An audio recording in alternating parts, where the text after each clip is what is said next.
Hello बच्चों, let's see the question. The question is, यहाँ पे हमें डायरेक्शंस दे रखा है कि in the following question statement of assertion is followed by the statement of reason. तो यहाँ पे जो statement of assertion it is followed by statement of reason. तो यहाँ पे हमें बोला है मार्क द करेक्ट चॉइस। तो यहाँ पे ऑप्शन ए में दे रखा है both assertion and reason are true and reason is the correct explanation of assertion. Option B is if both assertion and reason are true but reason is not the correct explanation of assertion. Option C is if assertion is true but reason is false.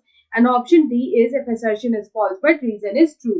तो यहाँ पे हम लोग अगर अपना assertion देखें तो हमारा जो assertion उसमें दे रखा है कि stimulation of renin secretion will increase the volume of the extracellular fluid. तो यहाँ पे जो हमारा ये स्टेटमेंट है वो यहाँ पे ट्रू है, क्योंकि यहाँ पे अगर बात करें सपोज ये जो ECF है यानी कि ये जो एक्स्ट्रा सेल्यूलर फ्लूइड है, एक्स्ट्रा सेल्यूलर फ्लूइड को शॉर्ट में यहाँ पे हम लोग बोलते हैं ECF।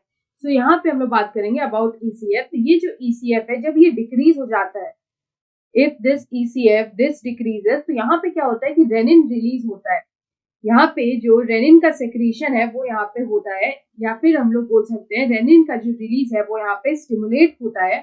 और यहाँ पे ये क्या करता है कि जब ये रेनिन जो है जब ये इसका सेक्रीशन होता है तो it reduces the sodium ion, it reduces the sodium ion secretion. जो यहाँ पे सोडियम आयन का सेक्रीशन है उसको यहाँ पे ये रिड्यूस कर देता है। तो यहाँ पे क्या होता है कि इस वजह से यहाँ पे जो ECF है वो यहाँ पे इंक्रीज हो जाता है।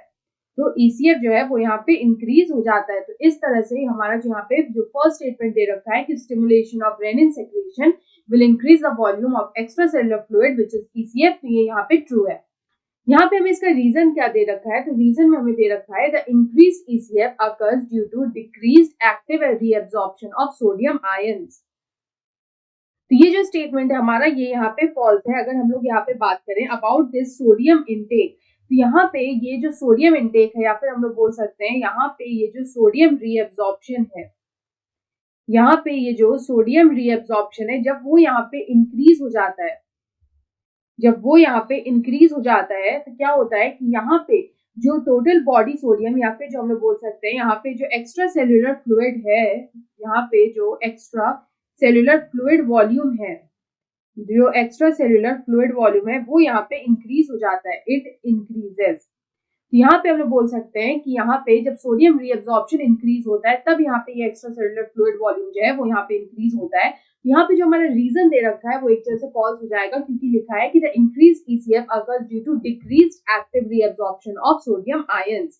तो हमारा जो ये स्टेटमेंट है वो यहाँ पे गलत हो जाएगा। तो हमारा असर्शन ट्रू है बट रीजन फॉल्स है। सो ऑप्शन सी में दे रखा है if assertion is true but reason is false, so option C is the right answer. I hope you understood it well. Best of luck.